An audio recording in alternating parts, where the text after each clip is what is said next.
Սպերջենի աստվածաշնչյան ընթերցանություն ամեն երեկո, մայիսի 13 Իմ բաժինը դու ես Տեր, Սաղմոս 119 գլուխ 57 խոսք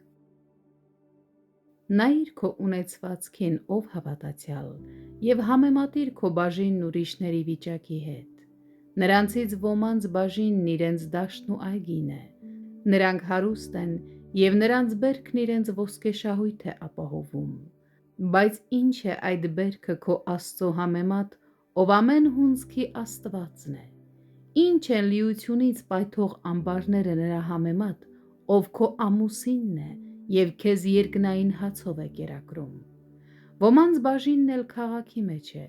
նրանց հարստությունն առատ է և մշտապես հեղեղի պես հոսում է, մինչև նրանք իսկական ոսկու շտեմարան են դառնում, բայց ինչ է ոսկին համեմատած քո Աստծո հետ, դու չէիր կարողանա ապրել դրանով, քո հոգևոր կյանքը չէր կարողանա հարատևել դրանով, դիր այն քո տանջվող խղճի վրա, միթե այն ի վիճակի է մեղմացնելու դրա ցավերը, կիրառիր այն քո հուսահատ սրտի վրա և տես, թե արդյոք այն կարող է դարմանել քո միայնության հառաչանքը կամ փարատել քո վշտերից գոնե մեկը, սակայն դու Աստված ունես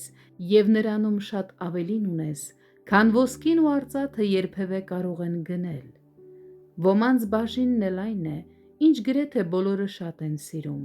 ծափահարություններն ու փառքը, բայց հարցրու ինքդ քեզ, միթե քո Աստվածն ավելին չէ քեզ համար, քան դրանք, հետո ինչ որ բյուրավոր մարդիկ փող հնչեցնեն և բարձր ծափահարեն քեզ, միթե դա կարող է պատրաստել քեզ, որ անցնես Հորդանանը կամ համարձակ ներկայանաս Քրիստոսի ատյանի առաջ, ոչ, կյանքում կան վշտեր, որոնք հարստությունն ու փառքը չեն կարող ամոթել և դրանք չեն կարող ապահովել քեզ համար այն, ինչի կարիքը կունենաս մահվան ժամին, բայց երբ Աստվածն ինքն է քո բաժինը, դու ավելին ունես, քան մյուս բոլորը միասին վերցրած, նրանում քո բոլոր կարիքները բավարարված են, թե կյանքի, թե մահվան համար, Աստծուն ունենալով որպես քո բաժին, դու հիրավի հարուստ ես, քանի որ նա կբավարարի քո բոլոր կարիքները, կմխիթարի քո սիրտը, կփարատի քո վիշտը, կառաջնորդի քո ճանապարհը, քեզ հետ կլինի խավար հովտում և քեզ ապահով տուն կհասցնի, որպեսզի դու հավիտյան վայելես նրան, որպես քո բաժին, ես շատ ունեմ, ասաց Եսավը, և սա լավագույնն է, որ աշխարհիկ մարդը կարող է ասել,